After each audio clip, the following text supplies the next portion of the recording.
Assalamualaikum warahmatullahi wabarakatuh. Pernahkah kita mendengar tentang seorang pemuda yang sangat pemberani dan hebat dalam sejarah?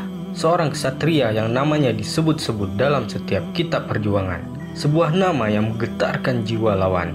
Seorang sahabat mulia yang dijuluki sang pemilik dua pedang. Sahabat radhiyallahu anhu itu adalah Abu Dujana.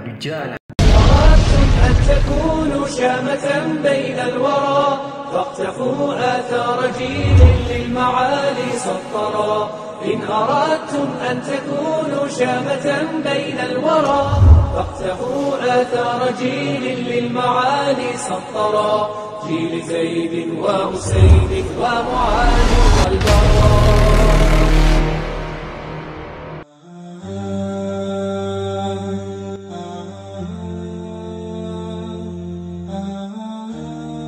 Abu Dujana radhiyallahu anhu merupakan sosok yang pantas menjadi motivasi dan inspirasi bagi generasi muslimin saat ini. Beliau bernama Sammak bin Karsyah Al-Khazraji Al-Bayad Al-Ansari dan lebih dikenal dengan nama kunyah Abu Dujana. Abu Dujana radhiyallahu anhu juga salah satu sahabat yang awal masuk Islam dan sangat dikenal dengan keberaniannya. Abu Dujana mempunyai keutamaan yang sangat luar biasa. Di antaranya, beliau sangat mahir dalam memainkan pedang dan menunggang kuda, serta memiliki mental yang sangat gagah. Dan beliau radhiyallahu anhu juga dikenal dengan ibadahnya, serta lebih mementingkan sikap diam daripada menjelaskan hal yang bukan di bidangnya. Abu Dujana radhiyallahu anhu memiliki peran besar dalam setiap peperangan kaum muslimin di masa Rasulullah Shallallahu Alaihi Wasallam. Hampir di setiap pertempuran kaum muslimin, beliau pasti ada di sana. Sebut saja seperti pertempuran Badar, Uhud, Hunain, Khandaq, dan lain-lain. Di masa Khalifah Abu Bakar radhiyallahu anhu, Abu Dujana juga memiliki peran besar dalam menumpas seorang nabi palsu yang bernama Musailamah Al-Kadzab. Dengan gagah berani beliau masuk ke benteng musuh yang dikenal kokoh dan menumpas apapun yang menghalanginya, termasuk sang nabi palsu tersebut yang akhirnya binasa oleh tombak Wahsy radhiyallahu anhu. Di pertempuran yang dikenal dengan pertempuran Yamamah ini juga Allah memberikan kemuliaan kepadanya, yakni sebagai seorang syuhada pada tahun 632 Masehi.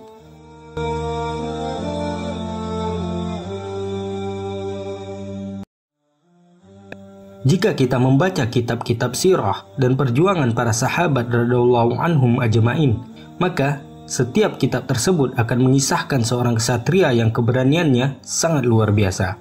Hingga sahabat yang digelari Hawari Rasulullah, yakni Zubair bin Awam radhiyallahu anhu, memuji keberaniannya.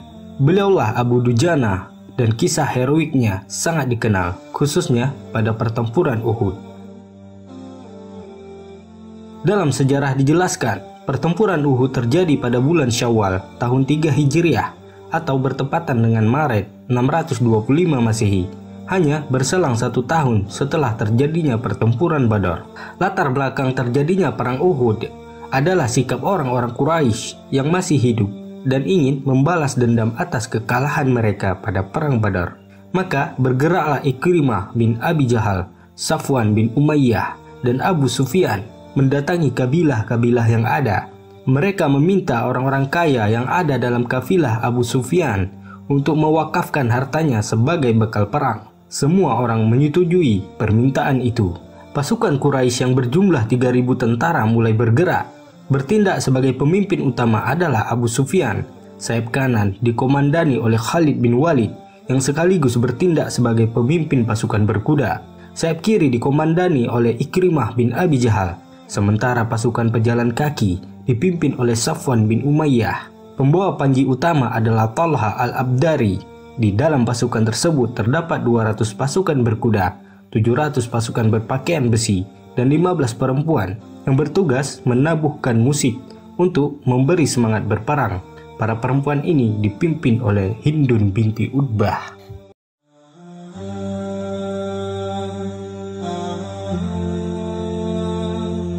Berita ini pun sampai kepada Rasulullah Shallallahu Alaihi Wasallam atas informasi yang diberikan Abbas bin Abdul Muthalib yang berada di Mekah yang dikirim lewat utusannya. Rasulullah Shallallahu Alaihi Wasallam pun bermusyawarah dengan sahabat-sahabatnya dalam mengatur strategi. Beliau Shallallahu Alaihi Wasallam menyampaikan sebuah mimpinya. Demi Allah, aku telah bermimpi. Dalam mimpi itu, aku melihat beberapa ekor sapi disembelih. Kulihat pula ujung pedangku bengkok, dan kulihat aku memasukkan tanganku di sebuah baju besi yang kokoh. Aukamakal. Para sahabat menanyakan tafsirannya. Rasulullah pun menafsirkannya. Sapi yang disembelih sebagai beberapa sahabatku yang syahid. Pedang yang bengkok ditafsirkan ahlu baitnya yang menjadi syuhada. Para ahli sejarah mengatakan Hamzah, sedangkan baju besi yang kokoh sebagai Madinah. Rasulullah berpendapat agar tetap bertahan di Madinah. Pendapat ini pun didukung oleh tokoh munafik Abdullah bin Ubay bin Salul. Namun beberapa sahabat yang sebelumnya tidak hadir di perang Badar terus mendesak agar Rasulullah Shallallahu Alaihi Wasallam untuk keluar saja. Hal ini atas kepercayaan mereka akan pertolongan Allah yang pernah ditunjukkan di pertempuran Badar. Terlebih tanda kutip rasa cemburu mereka terhadap ahli Badar yang istimewa. Terdapat juga Hamzah radhiyallahu anhu, sang singa Allah ini pun mendesak agar keluar saja dari Madinah. Hal ini pula yang membuat Rasulullah Shallallahu Alaihi Wasallam menghargai pendapat para sahabatnya untuk keluar dari Madinah. Setelah Rasulullah Shallallahu Alaihi Wasallam turun dari mimbar dan mengenakan baju jirah, para sahabat radhiyallahu anhum ajma'in merasa tidak enak atas keputusan mereka. Akibatnya mereka mengatakan kepada baginda Nabi bahwa mereka setuju untuk bertahan di Madinah. Namun Rasulullah Shallallahu Alaihi Wasallam bersabda dengan perkataan yang mengguncang hati dan mental para pejuang.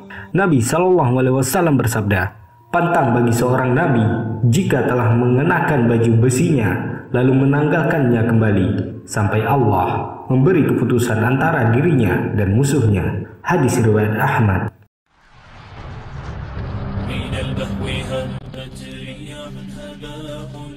Nabi Shallallahu Alaihi Wasallam membagi pasukannya menjadi 3 barisan. Barisan Muhajirin, panji pertempuran diserahkan kepada Umair al-Abdari.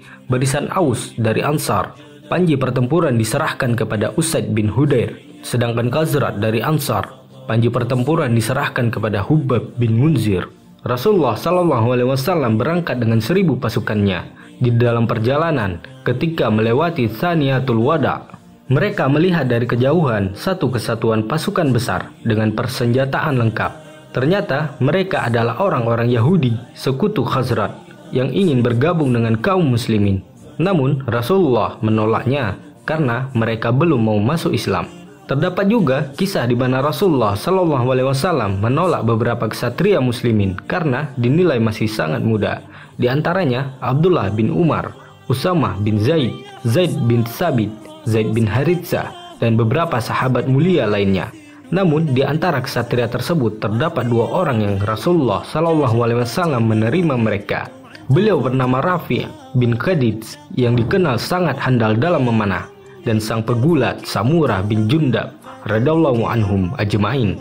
Kedua pemuda yang seharusnya menjadi idola dan motivasi bagi generasi muslimin saat ini. Dalam sejarah dijelaskan, saat waktu subuh dan posisi kedua kubu sudah saling berdekatan, seorang tokoh munafik Abdullah bin Ubay bin Salul berhasil memadamkan semangat kaum muslimin. Ia menghasut sepertiga pasukan muslimin dengan alasan idenya tidak didengar oleh baginda Nabi. Padahal itu hanya sebuah alasan. Tujuan utamanya adalah melenyapkan semangat juang para kesatria dari diri-diri mereka. Akibatnya, sekitar 300 orang memisahkan diri dari pasukan muslimin dan mengikuti jejak tokoh munafik itu. Abdullah bin Haram radhiyallahu anhu berusaha menasihati mereka, namun justru mereka meledek bagaikan orang takut akan kematian.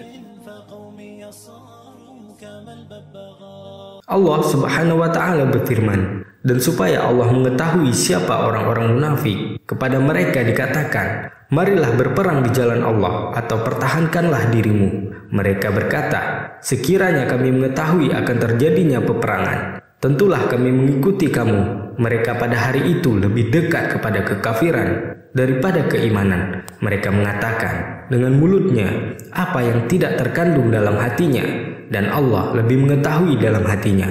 dan Allah lebih mengetahui apa yang mereka sembunyikan. Al-Quran Surat Ali Imran ayat 167.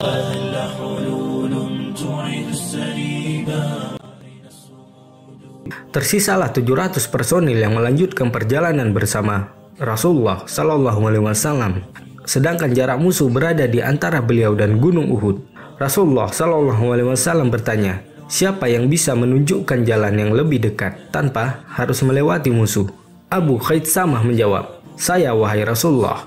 Maka beliau mencari jalan pintas menuju Uhud melewati tanah bebatuan dan perkebunan Bani Haritsah, menjauhi kubu musuh ke arah barat. Pasukan muslimin sempat melewati perkebunan seorang buta yang bernama Mirba ibnu Khaizi yang tidak mengizinkan pasukan muslimin melewati perkebunannya. Hal ini menyulut kemarahan para sahabat dan sempat mengerumuninya. Namun Rasulullah Shallallahu Alaihi Wasallam mencegah para sahabatnya, jangan kalian membunuhnya, sebab orang ini buta hatinya, karena itu buta pula matanya. Auqamakal. Rasulullah melanjutkan perjalanannya menuruni lembah Uhud di Udwatul Wadi. Kaum muslimin mendirikan barak dan menghadap ke arah Madinah dan memunggungi Uhud. Dengan demikian posisi musuh berada di antara pasukan muslimin dan Madinah. Selanjutnya Rasulullah SAW menempatkan 50 pemanah yang dipimpin oleh Abdullah bin Zubair radhiyallahu anhu di bukit utara lembah Kanah dan kemudian dikenal dengan Jabar Ruman. Tujuannya untuk mencegah penyerangan dari belakang kaum muslimin dan menghanguskan pasukan kavaleri musuh ketika mendekat. Rasulullah SAW berpesan, jika kalian melihat kami disambar burung sekalipun, jangan tinggalkan posisi kalian sampai aku mengirim utusan kepada kalian. Jika kalian melihat kami mampu mengalahkan orang-orang musyrik itu, jangan meninggalkan tempat sampai aku mengirimkan utusan kepada kalian. Hadis riwayat Bukhari. Rasulullah SAW memilih tempat yang tinggi untuk lokasi pasukannya agar jika kaum musyrikin menang, kaum muslimin tidak menyerah dan melarikan diri. Sebaliknya, jika kaum muslimin menang, musuh tidak mungkin bisa menghindar dari kejaran mereka. Terlebih, terdapat orang-orang pilihan di barisan terdepan yang sudah dikenal dengan kehebatannya.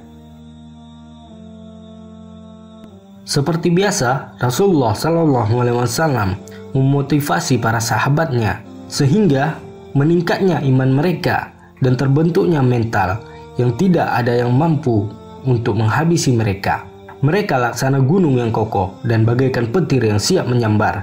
Di suatu ketika, Rasulullah SAW mencabut pedangnya dan berseru, siapa yang bersedia mengambil pedang ini dengan memenuhi haknya? Bangkitlah Zubair bin Awam, hawari Rasulullah, untuk mengambilnya. Namun Rasulullah menariknya. Bangkit pula sang singa Allah Hamzah.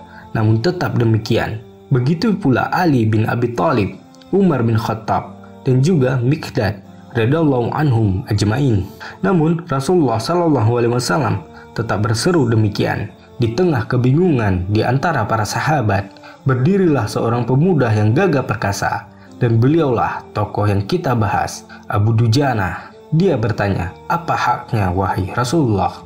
Rasulullah SAW menjawab, engkau mengambilnya dan menebas wajah-wajah musuh sampai bengkok.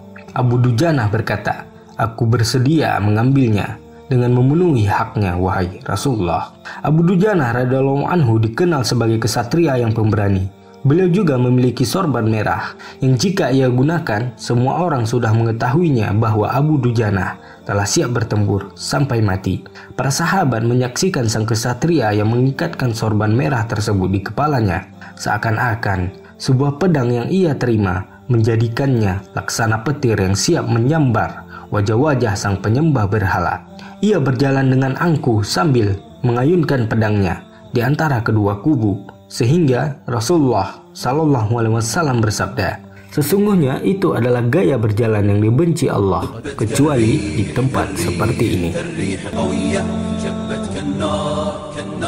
Maka pada bulan Syawal tahun 3 Hijriah bertepatan dengan Maret 625 Masehi, bertemulah dua kubu antara pasukan musyrik. Terjadi perang tanding di antara kedua kubu. Talha ibnu Abi Talha al-Abdari yang dikenal ketangkasannya maju menantang kaum muslimin berduel satu lawan satu. Para sahabat sempat terpaku sejenak, namun bangkit sang kesatria yang kekuatannya bagaikan 1000 laki-laki. Zubair bin Awam radhiyallahu anhu langsung maju menjawab tantangan tersebut. Ia melesat bak serigala hingga tiba-tiba saja sudah berada di punggung unta bersama lawannya. Mereka pun berduel di mana debu-debu berterbangan. Tanpa waktu lama, Zubair mampu mengalahkan lawannya. Rasulullah Shallallahu Alaihi Wasallam melihat kejadian tersebut dan bersabda, "Sesungguhnya setiap nabi punya pengikut setia, dan pengikut setiaku adalah Zubair." Hadis riwayat Ahmad.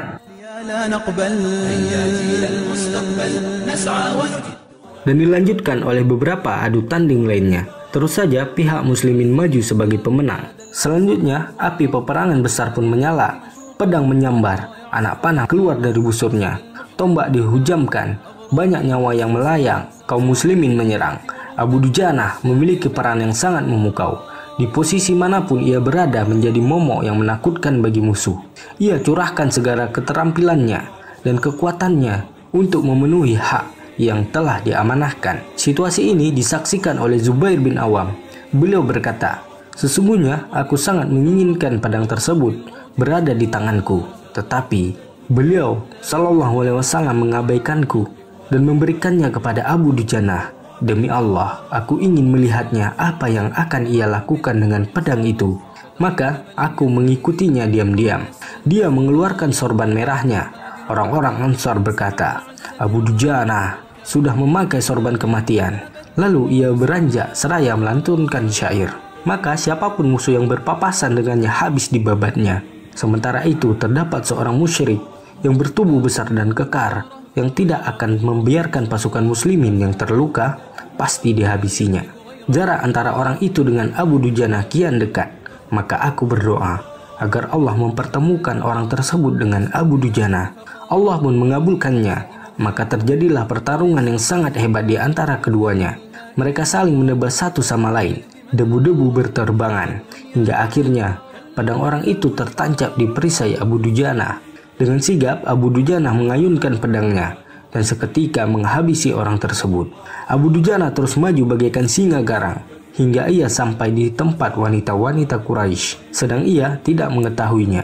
Abu Dujanah menceritakan, "Aku melihat sosok yang sangat bernafsu untuk melawan musuhnya, hingga aku maju mendekatinya. Ketika hendak aku menghabisinya, ternyata ia adalah seorang wanita. Kuurungkan niat untuk menghabisinya, karena pedang Rasulullah terlalu mulia untuk menghabisi seorang wanita." Bayangkanlah wahai manusia, bagaimana agama ini sangat memuliakan para wanita, dan menjadi bukti bahwa Islam bukanlah ajaran radikal. Karena agama ini melarang untuk membunuh wanita, anak-anak, orang tua, dan menghancurkan tempat ibadah orang lain.